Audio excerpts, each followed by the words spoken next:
गुरुर्ब्रह्मा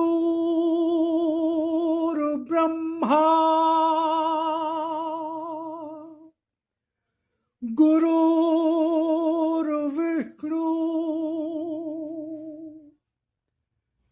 गुरुर्देवो महेश्वरा गुरुर्साक्षात् परब्रह्म तस्मै श्री गुरुवे नमः।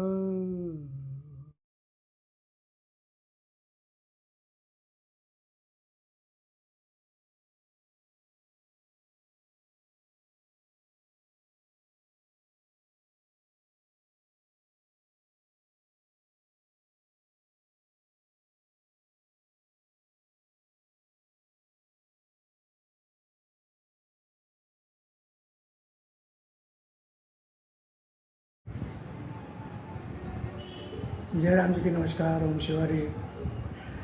आशा करता हूँ ईश्वर कृपा से आप सकुशल होंगे, सब परिवार सकुशल होंगे। तो आज हम भगवत चर्चा करेंगे। भगवान की वाणी आदेश है ईश्वर का। भागी अध्याय। झूठ का त्याग करो, मन को सत्य के रंग से सजा दो। झूठ का त्याग करो, मन को सत्य के रंग से सजा दो। 1 जनवरी 1996 महायज्ञ। तो इसमें भगवान ने कहा है कि सत्य धर्म और निष्ठा से भरा जीवन पाओ। सत्य धर्म और निष्ठा से भरा जीवन।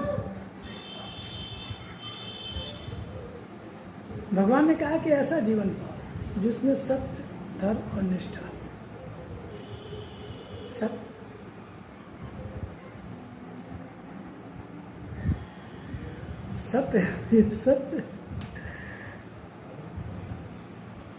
सत्य भगवान को भी सत्य कहते। सत्य भगवान ही एकमात्र सत्य है। एक ही बात भगवान और सत्य धर्म और निष्ठा से भरा, जिसमें सत्य हो, जिसमें धर्म। ऐसा जीवन जिसमें सत्य हो, जिसमें धर्म हो।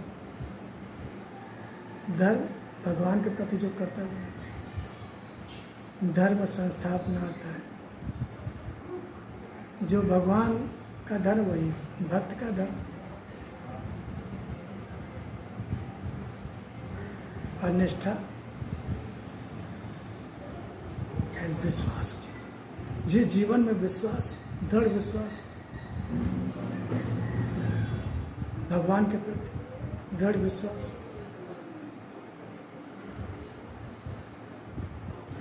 भगवान के प्रति कर्तव्य पालन की, कर्म करने की, भगवान को खुश करने की, प्रसन्न करने की, भगवान का प्रेम पाने की इच्छा हो। सब धर्म और निष्ठा से भरा जीवन पाओ। जब भी जीवन किसी भी नई दिशा की ओर बढ़ता है, जब भी जीवन किसी भी नई दिशा की ओर बढ़ता है, किसी भी नई दिशा की ओर बढ़ता है, जब भी जीवन किसी नई दिशा की ओर बढ़ता है, वह बढ़ना या तो उन्नति कहलाता है या फिर अवनति कहलाता है। उन्नति कहलाता है या अवनति कहलाता है। किसी नई दिशा की ओर जब भी जीवन बढ़ता है तो या तो उन्नति कहलाता है या अवनति कहलाता है। फायदा होता है या नुकसान होता है।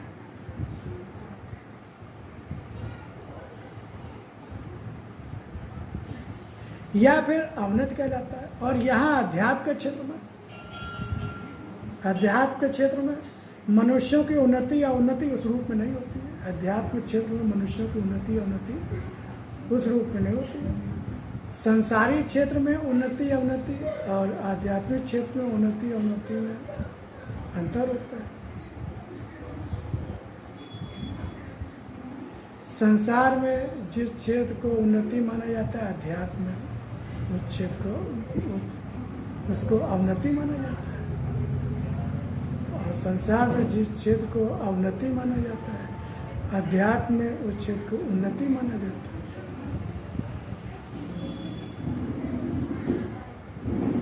क्योंकि अध्यात्म और संसार, अध्यात्म यानी भगवान की ओर बढ़ना, संसार यानी संसार की ओर बढ़ना। भगवान सत्य, संसार असत्य। तो अध्यात्म जिसमें भगवान की ओर बढ़ना और संसार जिसमें संसार की ओर, दोनों विपरीत दिशाएं हो जाएंगी। सत्य असत्य दोनों विपरीत दिशाएं। संसार की ओर बढ़ रहे हैं यानी कि असत्य की ओर बढ़ रहे हैं, असत्य की ओर आकर्षण बढ़ रहा है, असत्य की उपलब्धि हो रही है। तो वो तो आध्यात्मिक क्षेत्र में, सत्य के क्षेत्र में तो वो अवनति मानी जाएगी। और जो संसारी दृष्टिकोण है, जो संसारी सोच है, सांसारिकता के दृष्टिकोण से देखें तो भगवान की ओर बढ़ना यानी संसार की ओर से आकर्षण कम होना, संसार की ओर से आकर्षण कम होना, संसार की ओर रुचि कम होना, संसार की उपलब्धियों में कोई रुचि ना होना। जब रुचि नहीं होगी तो उसके लिए प्रयास भी नहीं होगा, उसकी देखभाल भी नहीं होगी।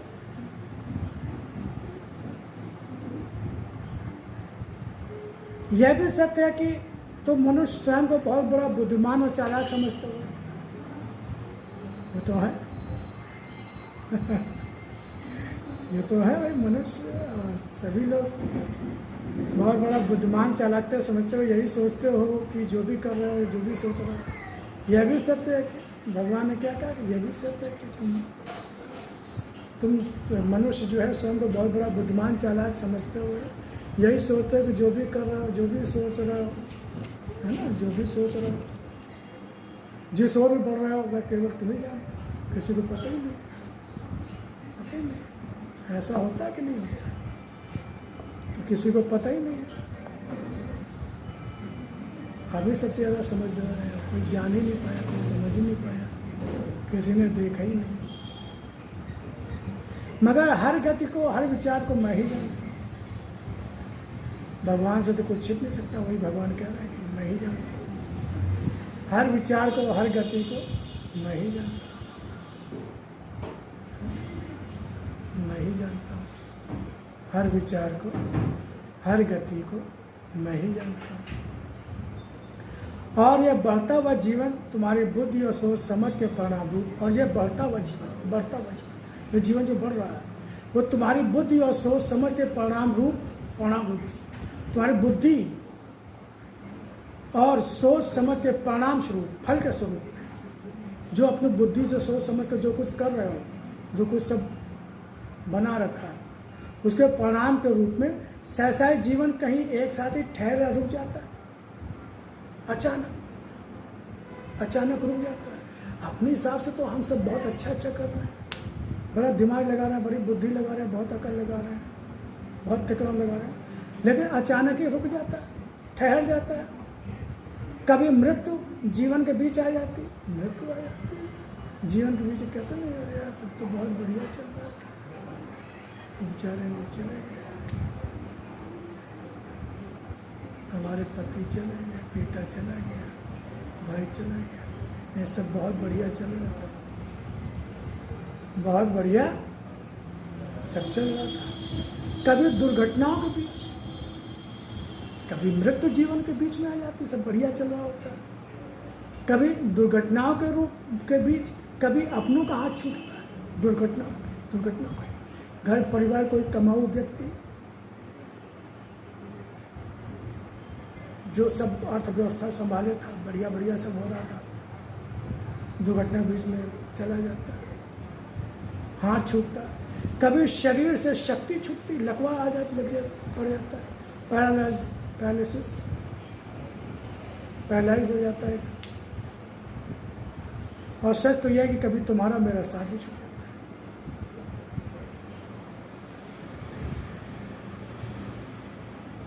अब तुम्हारा मेरा साथ छूटने का मृत्यु भी होती है।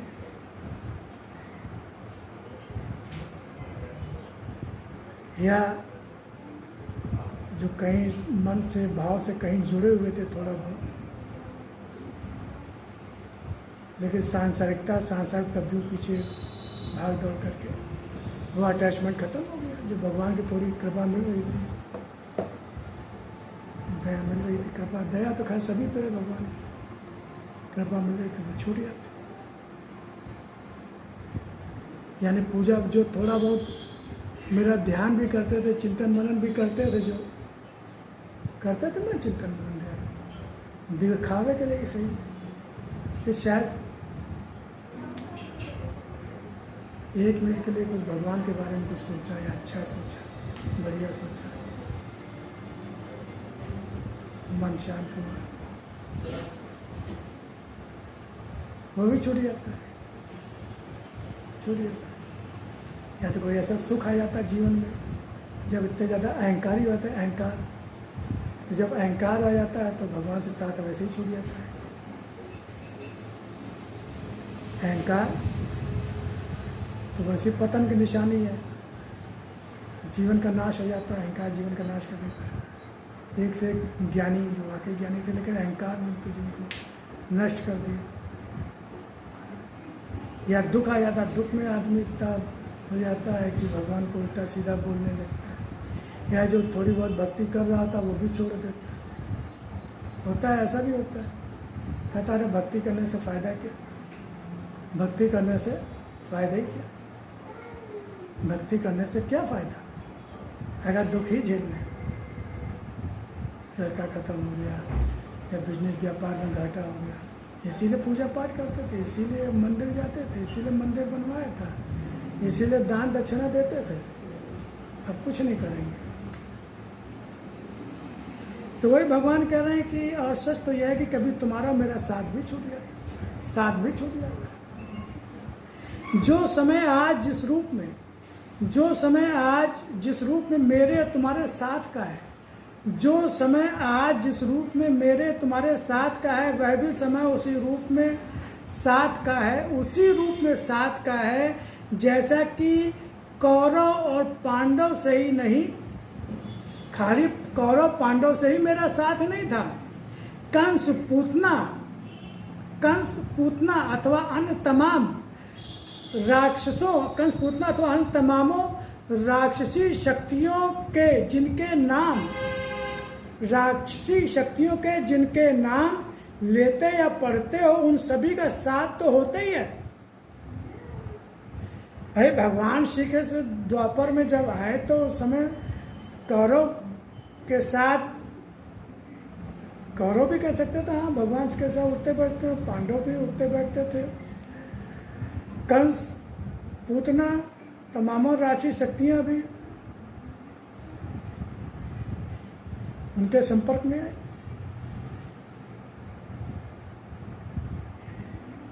मगर वे जो पाते हैं अपनी बुद्धि विचार भावनाओं कर्मों का ही नहीं, जो पाते हैं, लेकिन उसका परिणाम क्या हुआ, उनको फल क्या मिला। पूतना से भी मिला, मैं वही चाहे जिस रूप में मिला तो मेरा साथ तो हुआ, कंस से भी मिला, कौरवों से भी मिला, पांडवों से भी मिला। मगर वे जो पाते हैं अपनी ही बुद्धि विचार भावनाओं और कर्मों का ही नहीं, जीवन की दिशा बनाने के निर्णय के रूप में तुम्हारा ही अपना होता है।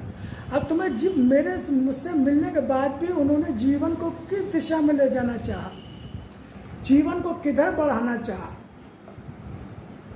इसका जो निर्णय के रूप में तुम्हारा ही अपना जो निर्णय होता है, जो तुम्हारी सोच और बुद्धि विचार भावनाएं होती हैं, उसी अनुसार मेरा तुम्हारा साथ होता है। और ऐसे ही साथ आज भी भगवान की वाणी के रूप में, भगवान का लिखित रूप दर्शन मेरा अपना दर्शन है। आज भगवान है, भगवान की वाणी के रूप में है। बाकी तो भगवान ने कहा कि मैं तो हर समय साथ में ही रहता हूँ, आत्मा रूप में हर समय साथ में रहता हूँ। तो साथ तो उस समय कौरवों के साथ भी थे, कंस पूतना का साथ भी था, लेकिन उसका परिणाम क्या हुआ। तो ऐसे ही आज भी मैं सबके साथ हूँ। जो भी बनाते या रचते हो वह भी होता है तुम्हारे ही अपने लगाए कर्मों का। जैसे तुम कर्म करोगे, जैसा तुम्हारा अपना निर्णय होगा, उसी के अनुसार मेरा साथ फल देगा, परिणाम देगा।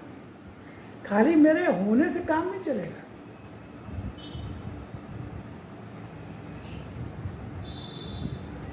भगवान श्री कृष्ण साथ तो बहुत सारे लोग थे, लेकिन सब लोग तो भगवान के भक्त नहीं कहलाए ना, सबका तो उद्धार नहीं हुआ ना। जिन्होंने उद्धार करना चाहा, जिन्होंने उनको पहचाना, जिन्होंने अपने जीवन को उनकी ओर बढ़ाना चाहा, उस हिसाब से कर्म करें, कर्मों के पौधे लगाए, तो उसके फलों के रूप में जिनका आने का समय आ चुका होता है। जो भी बनाते या रचते हो वह भी होता है, जो भी बनाते या रचते हो वह भी होता है। तुम्हारे ही अपने लगाए कर्मों के पौधों में निकलते हुए उन फलों के रूप में जिनका आने का समय आ चुका होता है, जिनका आने का समय आ चुका होता है, तभी तो फलित होंगे। नहीं तो उनको वेट करना पड़ेगा आगे, फिर जब समय आ गया तो वो फलित होंगे। मगर यह खेती तुम्हारी बोई होती है, यह खेती तुम्हारी बोई होती है, इस पर तुम्हारे ही अपना अधिकार तो होता है। यह खेती तुम्हारी ही बोई होती है, खेती तुम्हारी बोई है, तुमने बीज बोए, तुमने जो भी खाद पानी दिया, जैसी देखभाल की, जो कुछ भी किया, इस पर तुम्हारे अपना अधिकार तो। अब जो भी फल आएंगे, जैसी भी खेती का फल आएगा, उस पर अधिकार तुम्हारा ही होगा। सांसारिक जीवन की उन्नति और अवनति, सांसारिक जीवन की उन्नति और अवनति या फिर आध्यात्मिक जीवन की उन्नति या अवनति के बीच बहुत बड़ा अंतर होता है, बहुत बड़ा अंतर होता है। मगर मेरे अनुसार समझना चाहोगे तो, अगर मेरे अनुसार, भगवान कह रहे हैं, अगर मेरे अनुसार समझना चाहोगे तो मेरी वाणी का ही रूप वह होगा जो स्वयं सत्य होगा। वाणी में जिस हिसाब से मैंने बताया है, तो वाणी का ही रूप वह होगा जो स्वयं सत्य होगा। वाणी में जो बताया है कि क्या उन्नति, क्या उन्नति, वाणी में जिस चीज़ को बताया कि यह उन्नति, वही उन्नति है, और जो अवनति वो अवनति है। उन्नति अवनति की परिभाषा जो वाणी में दी है, वही यथार्थ में, वास्तविकता में उन्नति या अवनति है, वही सत्य होगा। मेरी ही इच्छा में जो लय हो गया, भगवान क्या कह रहे हैं, मेरी ही इच्छा में जो लय हो गया, मेरी इच्छा में जो लय हो गया, वही मुझे पाकर जीवन की वह दिशा पा गया, जो दिशा तुम्हें, जो मेरी इच्छा में जो लय हो गया, वह जीवन की वह दिशा पाकर, वही मुझे पाकर, मेरी इच्छा में ही जो लय होगा। यानी मेरी इच्छा को ही जिसने अपनी इच्छा बना लिया, मेरी इच्छा को ही, तेरी राजी में प्रभु है मेरा करना, मेरी चाही मत करो, मैं मूर्ख अज्ञान, मेरी चाही मत करो, मैं मूर्ख अज्ञान, तेरी चाही में प्रभु है मेरा कल्याण। तो जो उसने मेरी इच्छा को ही, जिसने अपनी इच्छा बना लिया, लय हो गया, और वही मुझे पाकर जब मेरी इच्छा को उसने अपनी इच्छा, तो वो मुझे पा गया, मुझे पाकर वह दिशा पा गया, मुझे पा लिया, सब लोग से दिशा मिल गई, दिशा पा गया। जो दिशा तुम्हें संसार की ओर नहीं, मुझे प्राप्त करने की ओर बढ़ा देगी, मुझे प्राप्त करने की ओर बढ़ा देगी, मुझे प्राप्त करने की ओर बढ़ा देगी। तो हम इसका चिंतन मनन ध्यान करेंगे, और फिर हम भगवान की वाणी के किसी दिव्य अंश को लेके आएंगे, भगवत चर्चा करेंगे। तब तक के लिए जय राम जी। ओम।